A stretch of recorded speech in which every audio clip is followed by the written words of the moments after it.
Today I'm going to be talking about self-compassion, what it is and how you can learn skills of self-compassion. 4 steps to do that. But before that, let me quickly walk you through why this is even an important skill to learn. Why are we talking about self-compassion? First of all, self-compassion means giving yourself grace. It means being kind towards yourself, especially when you've made a mistake or fallen short of your own expectations. Why it's important? Because it increases, research has shown, psychological well-being. It increases your self-esteem. It helps you to increase motivation. It helps to increase curiosity, connection, reduces the risk of depression and anxiety. All good stuff. So how do you practice self-compassion? What are the steps? Step number 1 is to talk to yourself kindly the way you would a beloved dear friend when you've made a mistake. Most of us don't kick our friends or anyone for that matter when they're already down. We tend to encourage, we point out the fact that they're not perfect, that they're humans, that mistake is part of being human. So direct that to yourself is the first step. When you've made a mistake, tell yourself it's okay. You're human, everybody makes mistakes, and learn from that mistake and find a way to turn that error into energy to do what you want to do to achieve your own values. So that's the first step. The second step is to ask yourself, what do I need? So a lot of the times we want to get, or we hope to get help and reassurance and soothing from someone else.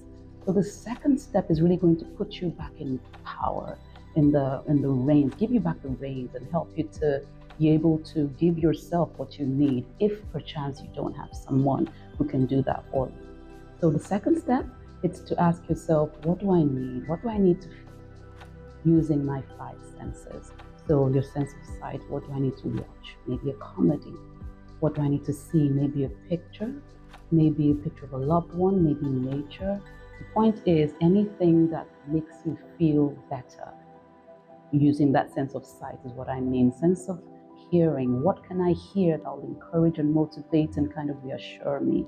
So talking about podcasts, talking about music, talking about scriptures, anything that you know when you hear it, it motivates you and helps you to keep going and keep pushing forward.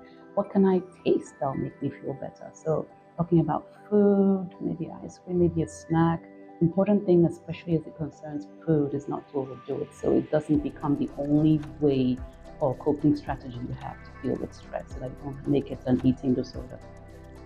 Step number 3 is to give yourself credit. This is when you do something that you're proud of, when you do meet your own expectations. Tell yourself, good job, well done, you go. Why is this important? It actually does reduce your vulnerability.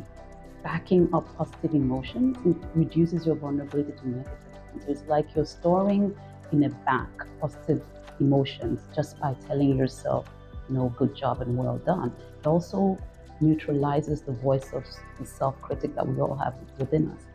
Step number 4 to being more self-compassionate is to remind yourself that this mistake that you've made, this expectation that you've fallen short of, doesn't define you as a person. It doesn't mean because you failed in this aspect that you failed wholly as a person. Rather, it just means you probably need to figure out a way to do that particular thing better. So what I'm trying to say is that particular misstep, realize and remember that it doesn't mean that you as a person has messed up. It doesn't mean that you as a person is a failure or not good enough. So these are the 4 steps to being self-compassionate. Number 1 is to speak to yourself kindly as you would a loved one. Number 2, ask yourself what you need to help you feel better using your 5 senses. Number 3, give yourself credit when you do things right the way you want them to and meet your own expectations. And finally, realize that this one mistake does not define you as a person. Thanks for listening.